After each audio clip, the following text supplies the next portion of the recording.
안녕하세요. 저는 황호봉이라고 합니다. 펀드를 가입을 하면 나중에 환매를 할 때 네. 돈이 그 다음날 나오지 않아요. 아, 그 네. 다음날 나오지도 않습니다. 최소한 4일 정도는 있어야 돈이 나와요. 3, 4일은 있어야 돈이 나오는데, 그리고 해외 펀드 같은 데 가입을 하시면 7일, 8일 있어야지 돈이 나옵니다. 이런 펀드를 사실은 조금 가입하고 환매하기 쉽게 하기 위해서 거래소에다 상장을 시켜 놓은 겁니다. 그래서 똑같이 운용을 하는 펀드는 맞는데 상장을 시켜서 굉장히 운영 전략도 간단하게 해서, 보통 이제 지수를 따라가거나 아니면 조금 뭔가를 섞거나 이래서 딱 봐도 알 수 있게끔 운용 전략을 만들어서 지수처럼 상장을 시켜 놓은 거죠. 이제 그거를 ETF라고 부릅니다. 그걸 초보자들에게 추천하는 이유는 혹시 어떤 건가요?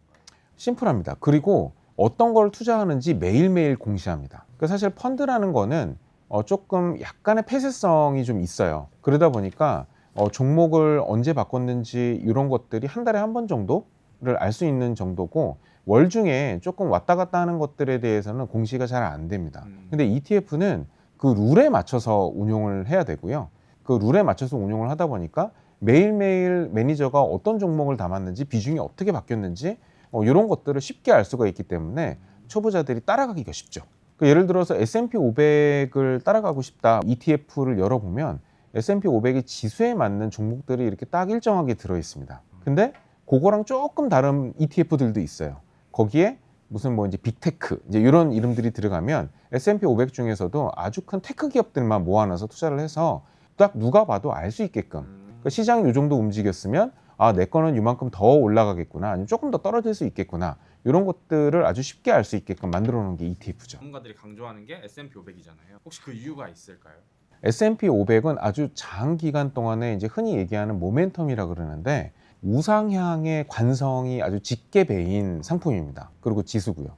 왜냐하면 미국의 좋은 기업들이, 시총이 높은 기업들이 더 많이 투자되다 보니까 많은 사람들이 그 기업 위주로 더 투자를 하게 되고, 그러다 보니까 그 기업들의 흔히 얘기하는 시총이 더 올라가게 되고, 올라가다 보니까 수익률이 더 좋아지게 되죠. 그래서 그 좋은 기업들이 계속 커지는 그런 효과가 이제 나타나는데, 때로는 그게 변동성을 유발하기도 하지만, 결국에 나중에 시장이 어려웠을 때 주식 투자를 해야 되는데 뭘 투자를 해야 되냐라고 봤을 때는 결국에 그 기업들을 또 선택을 하게 되어 있어요.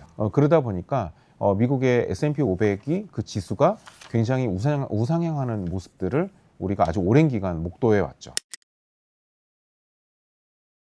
스탠다드 푸어스라는 그 기관에서 500개의 기업을 선정을 한 겁니다. 미국의 아주 우량한 기업을 500개를 선정을 한 거고요. 그 우량한 기업들의 500개의 시총에 맞게끔, 시가총액에 맞게끔 이제 우리는 투자를 하고 있는 거예요. 그래서 그 아주 공신력 있는 기관에서 500개를 이제 만들어낸 거죠. 흔히 얘기하는 또 러셀 1000이라는 지수도 있습니다. 러셀이라는 지수에서 1000개의 기업을 발탁을 한 거예요. 그래서 그 1000개의 기업에 동시에 투자를 하는 겁니다. 말씀드렸듯이 한두 개의 기업에 투자를 하는 게 아니라 500개, 1000개 이렇게 투자를 하다 보니까 자연스럽게 분산 투자가 되는 거죠. 종목은 하나지만 500개의 기업에 투자를 하는 효과, 1000개의 기업에 투자를 하는 효과를 가지게 됩니다. 예를 들어서 고점에서 사셨다라고 하면은 만능이 아니죠. 고점에서 사셨다 그러면은 만능이 아니고, 완전 저점에서 사셨다 그러면은 만능이라고 생각하고 계시겠죠. 하지만 S&P 500도 시장이 많이 흔들릴 때는 30%, 40%씩 연에 떨어집니다. 네. 물론 이제 그거를 2년, 3년에 걸쳐서 다 극복을 하고 올라가는 모습을 보여주기 때문에 많은 사람들이 투자하는 거를 굉장히 선호하죠. 근데 우리가 이제 그 연금 자금을 위해서 모으는 사람이 S&P 500을 오랜 기간 동안 투자를 해서 계속 지속적으로 투자를 하는 거는 굉장히 좋은 일이라고 생각을 해요. 네. 근데 연금 투자자 입장에서는 S&P 500이 만능이 아니에요. 왜냐하면 S&P 500이 좋은 투자라고 해서 원금 체력을 보강해 주는 데 도움이 되긴 하지만, 예를 들어서 S&P 500에 모든 돈이 들어가 있는데 22년처럼 20%, 30%씩 떨어졌다고 생각을 한번 해보세요. 그러면 내 돈이 20%, 30%가 떨어졌는데, 그러면 그 누가 그거를 믿고 맡길 수가 있겠어요? 그렇게 하면은 안 되죠. 그래서 S&P 500도 어느 정도 분산 투자를 또 다른 방법으로 해야 될 필요가 있습니다.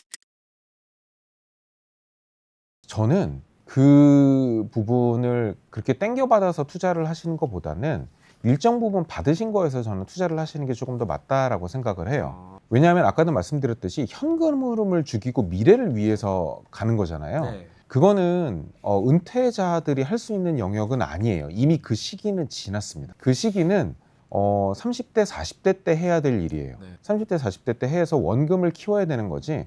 그때서부터는 원금을 잘 보존을 하면서 현금 흐름을 최대화시키는, 맥시마이즈 시키는 일을 하는 게 더 중요한 전략입니다. 만약에 60대가 넘으신 분들이 S&P 500에 투자를 하시면 언제 그 돈을 쓰시려고 그 돈을 투자를 하실 수가 있는지 저는 이제 그게 이제 궁금증이 생기고, 그리고 S&P 500의 배당 수익률이 3%가 안 돼요. 이제 그러다 보니까 사실은 정기 예금 이자 정도 수준밖에 안 되는 건데 현금 흐름이 굉장히 부족해지죠. 물론 돈이 많으신 분들은 뭐 그렇게 하실 수도 있을 것 같아요. 근데 현금 흐름이 더 중요합니다. 아까도 말씀드렸듯이 자기가 쓸 현금 흐름을 최대한 보존하고 남은 돈을 가지고 미래를 위한 투자를 하는 거, 이거는 사실은 괜찮다라고 생각을 합니다. 저는 이제 AI 기업들 사죠. 아, 네, 왜냐하면 저는 앞으로 이제 상승할 수 있는 그런 산업에 네. 있는 기업들, 상품들 살 것 같습니다. 이게 이제 이 AI라는 흐름이 예전에 우리가 90년대 때는 개인용 컴퓨터에서 이제 정보화 시대로 넘어가면서 인터넷이 깔리던 시대였거든요. 네.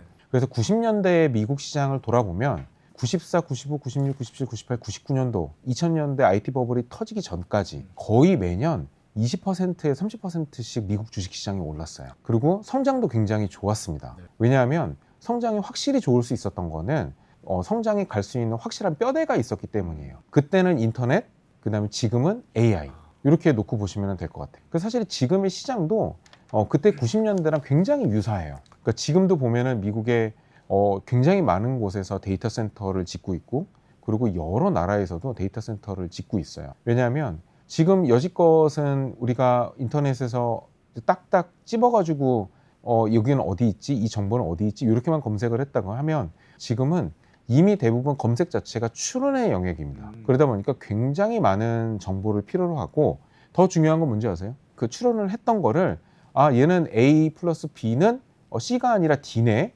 이렇게까지 생각을 했던 거를 그 AI가 잊어버리지 않고 어디에다 저장해 둡니다. 왜냐하면 D라는 거를 이미 추론을 한번 했기 때문에 그 D를 끄집어내서 D 플러스 E는 Z잖아, 이렇게 끄집어내야 되기 때문에 그걸 다 저장해 놔요. 그러다 보니까 반도체가 무궁무진하게 필요한 겁니다.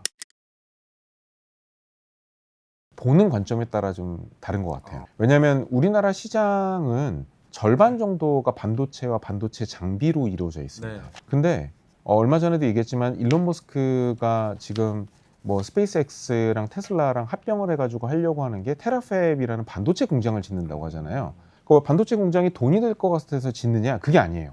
앞으로 반도체는 굉장히 계속 부족할 거라는 거죠. 그래서 본인이 반도체 공장을 짓지 않으면 계속 반도체를 어떻게 보면 구걸하고 다녀야 되는 그런 상황이 될 거라고 생각을 하는 겁니다. 그만큼 반도체는 앞으로 무궁무진한 에너지원이랑 똑같은 거라고 생각을 해요. 그러다 보면, 그렇게 생각해 보면 우리나라 입장에서 보면 중국과의 미국이 어느 정도 조금 단절된 상황에서 미국에서 어떤 반도체 장비나 반도체 관련된 아주 미세한 그런 부품들 같은 거라도 중국에서 가져가지 않겠죠. 한국에서 가져갑니다. 그러면 한국의 반도체와 반도체 장비는 굉장히 유망하다고 볼 수 있어요. 그래서 뭐 급하게 올라온 면이 있기는 하지만 좀 장기적으로 가져간다라고 했을 때 한국 주식은 저는 아직도 유망하다라고 생각을 합니다.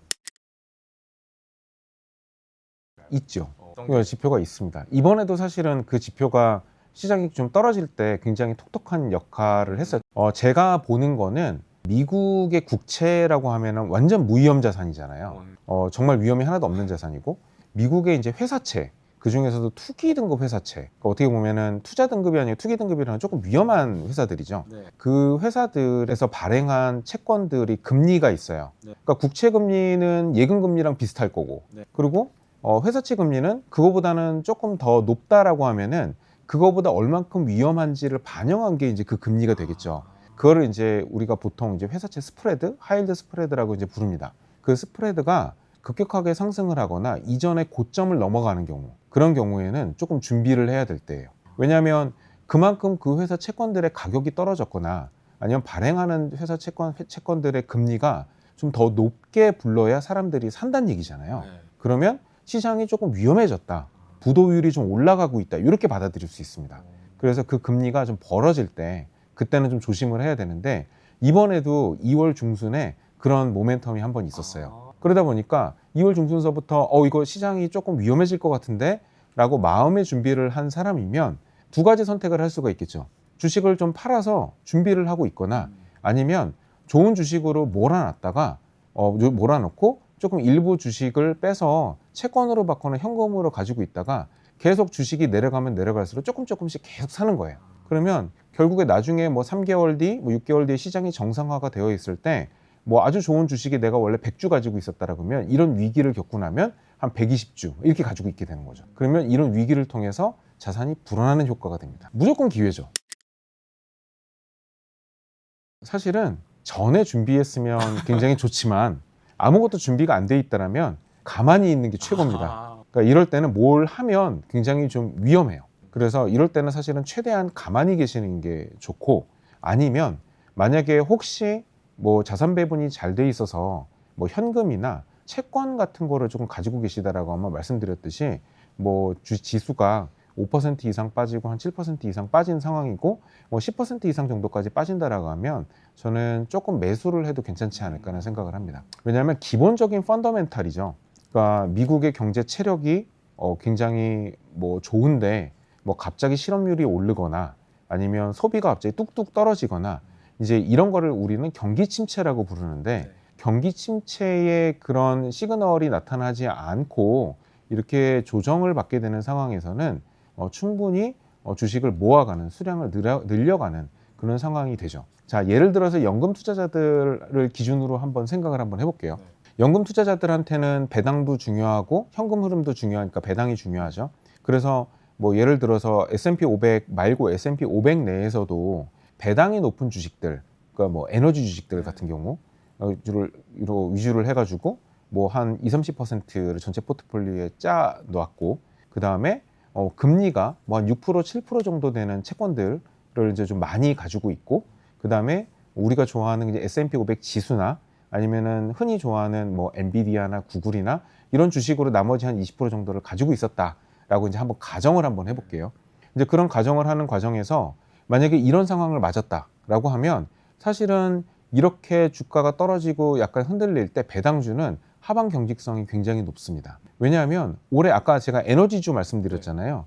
에너지주는 올해 보통 30% 정도씩 올랐어요. 이렇게 주가가 흔들림에도 불구하고 당연히 유가가 오르니까 이제 올랐죠. 근데 그러지 않다고 하더라도 그렇게 배당이 높은 그런 주식들은 이럴 때 떨어지는 폭이 좀 굉장히 좀 적어요. 그리고 채권은 물론 가격이 조금 떨어질 수도 있겠지만 배당을 그대로 이렇게 좀 내뿜고 있겠죠. 매달 배당을 주면서 이제 시간이 흘러가고 있을 겁니다. 그러면 사실 이런 과정에서 빅테크 주식들이 많이 떨어졌을 거 아니에요. 그러면 채권의 일부 한 10%, 15% 정도는 이럴 때 팔아서 그런 빅테크 주식을 사는 거예요. 그러면 배당이 조금 줄어들긴 하겠지만 배당주에서도 여전히 돈이 나오고 그 다음에 채권에서 돈이 나오는데 채권에서도 이제 그 이자로 돈이 나오는데 그 이자가 조금 줄더라도 그런 선택을 할 수가 있고 두 번째로 아니다 나는 현금 흐름을 도저히 놓칠 수가 없다 라고 하면은 배당주가 올랐잖아요. 아까 그 오른 만큼을 이제 덜어내는 겁니다. 그러니까 예를 들어서 뭐 에너지 주식들이 30% 올랐다라고 하면 1이라는 주식이 1.3이 돼 있을 거 아니에요. 그러면 그 부분을 떼어내 가지고 빅테크에다 투자하는 거예요. 그럼 빅테크 주식은 빠졌을 텐데 그 빠진 주식이 수량이 늘어나겠죠. 그럼 나중에 올라올 때 배당주는 조금 올라도 좀 덜 오를 거 아니에요. 좀 덜 오를 거고 이자는 그대로 채권에서 이자는 나오고 있을 거고. 근데 문제가 됐던 거는 빅테크 주식들인데 빅테크 주식들이 많은 수량을 가지고 올라올 때는 금방 따라 올라오죠. 그래서 원금 회복도 빠르고 나중에 조금 더 시간이 지나면 원금이 불어나는 효과도 가져가게 됩니다. 그게 흔히 얘기하는 리밸런싱이라고 이야기를 하죠. 일단은 젊으신 분들이 이 채널을 보신다라고 하면은 지금은 무조건 쌓는 게 중요합니다. 좋은 주식들을 많이 모아 가셔서 그렇게 원금을 계속 불려가시는 게 일단 중요하고요. 그리고 그 다음에 이제 은퇴를 하셨다라고 하면은 은퇴를 하신 분들이 쌓는 투자를 하시는 것보다는 아까도 말씀드렸듯이 현금 흐름을 가져가시는 투자가 굉장히 중요해요. 현금 흐름을 맞춰놓고 나머지를 가지고 시장을 따라가는 투자를 하셔야 됩니다. 시장을 따라가는 투자가 우선이 아니라 현금 흐름부터 일단 맞춰놓고 나머지를 가지고 시장을 따라가면서 원금의 체력을 보강하는 역할을 하는 게 제일 중요해요.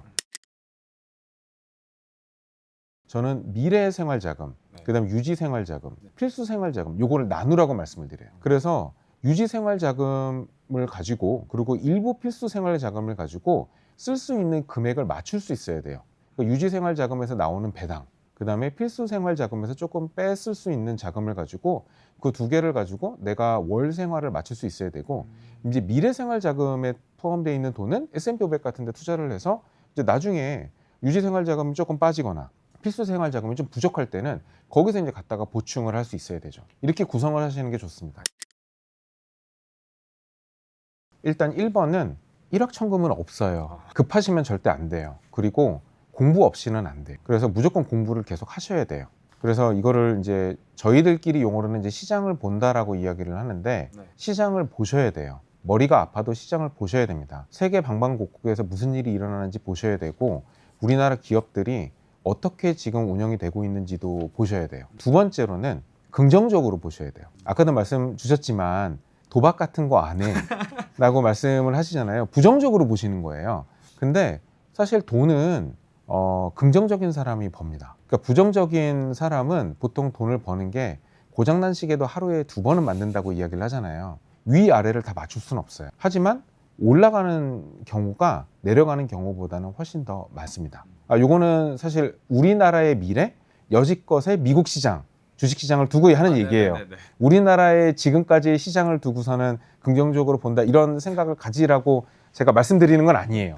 근데 일단 지금 결과가 좋으니까 그렇게 생각을 하시는 것도 좋고, 앞으로는 저는 긍정적으로 보니까 그렇게 생각을 하셔도 저는 될 것 같은데, 만약에 이제 투자를 하신다라고 하면 이제 주로 저는 이제 미국 시장을 많이 투자를 하시라고 이제 말씀을 많이 드리고 있기 때문에, 왜냐하면 모멘텀이 이제 그만큼 좋으니까 그동안 많이 올라왔던 시장이고 앞으로도 계속 패권국일 거라고 생각을 하니까 이제 그래서 말씀을 드리는데, 그런 관점에서 놓고 봤을 때는 좀 긍정적으로 보시고 그리고 공부를 좀 하시는 게 저는 좋겠다라는 이제 생각이신 거죠.